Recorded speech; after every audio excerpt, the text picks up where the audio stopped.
প্রথম সপ্তাহেই কমলা নিবাসের বাজিমাত টিআরপি টপার তালিকায় তারে ধরি ধরি পরিণীতার নম্বর কমে গেল। Hi everyone, welcome back to my channel Anjana entertainer. বন্ধুরা, তোমাদের সকলকে আমার এই ছোট্ট ইউটিউব চ্যানেলে স্বাগত জানাই। প্রতি সপ্তাহের মতো এবারও প্রকাশিত হলো বাংলা ধারাবাহিকের রিপোর্ট কার্ড, আর সেখানেই দেখা গেল এক অভাবনীয় মোড়। নতুন ও পুরনো ধারাবাহিকের লড়াইয়ে এবার বাজিমাত করল এক মিষ্টি প্রেমের গল্প। 5.6 রেটিং নিয়ে এই সপ্তাহের বেঙ্গল টপার নির্বাচিত হয়েছে পল্লবী বিশ্বরূপের তারে ধরি ধরি মনে করি। পল্লবী ফের প্রমাণ করলেন কেন বাংলা টেলিভিশনের অন্যতম দামি নায়িকা তিনি।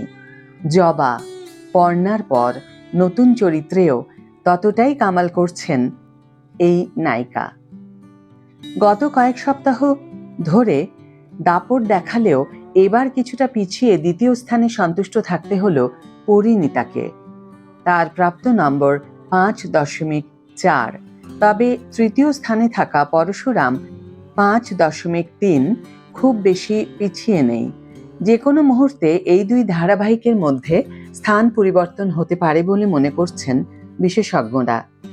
কমলা নিবাসের হাত ধরে ছোট পর্দায় ফিরছেন পরমব্রত চট্টোপাধ্যায়, সঙ্গে ছোট পর্দার জনপ্রিয় মুখ দেবাদ্রিতা বসু। এই জুটির রসায়ন হিট। প্রথম সপ্তাহে এই মেগাকে ঘিরে যে প্রত্যাশা ছিল তা বৃথা যায়নি। সম্প্রচারের প্রথম সপ্তাহেই 4.0 রেটিং পেয়ে দর্শকদের ড্রয়িং রুমে পাকাপাকি জায়গা করে নিল কমলা নিবাস। সাধারণত নতুন ধারাবাহিক থিতু হতে কিছুটা সময় নেয়, কিন্তু কমলা নিবাসের ক্ষেত্রে হিসেবটা উল্টো। বড় পর্দা আর ওটিটির সফল অভিনেতা পরমব্রতর ড্রয়িং রুমে ফেরাটা যে সার্থক তা স্পষ্ট। দেবাদ্রিতার সঙ্গে তার অসমবয়সী রসায়ন আর পারিবারিক গল্পের বাঁধুনি দর্শকদের টেনে রেখেছে টেলিভিশনের পর্দার সামনে। সমালোচকদের মতে প্রথম সপ্তাহেই 4.0 নম্বর পাওয়া মানে গল্পের ভিত বেশ মজবুত। তালিকায় চতুর্থ স্থানে উঠে এসেছে জোয়ার ভাটা। 5.1 রেটিং নিয়ে এই ধারাবাহিকটি নিজের জায়গা পোক্ত করেছে। অন্যদিকে প্রথম 5-এর দৌড়ে জায়গা করে নিয়েছে কুসুম 5.0। এই সিরিয়ালের সময় পরিবর্তন যে চ্যানেলের সঠিক সিদ্ধান্ত ছিল তা প্রমাণিত।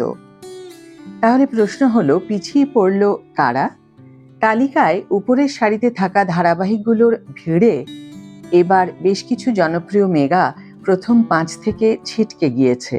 দর্শকদের মতে একঘেয়ে গল্প আর পরকীয়ার একঘেয়েমি থেকে বেরোতে না পারলে আগামী সপ্তাহেও পতন ঠেকানো মুশকিল হবে অনেক মেগাস্টারের। আজকের ভিডিও এখানে শেষ করছি বন্ধুরা। ভিডিওটি যদি ভালো লেগে থাকে তাহলে অবশ্যই একটু ছোট্ট করে লাইক দিও, শেয়ার করো বন্ধুদের সাথে, কমেন্ট করে জানিও তোমাদের মতামত।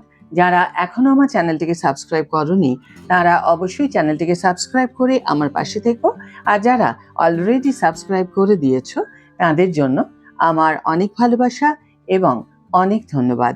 আজ তাহলে বিদায় বন্ধু, দেখা হবে পরের ভিডিওতে। ভালো থেকো, সুস্থ থেকো, সঙ্গে থেকো।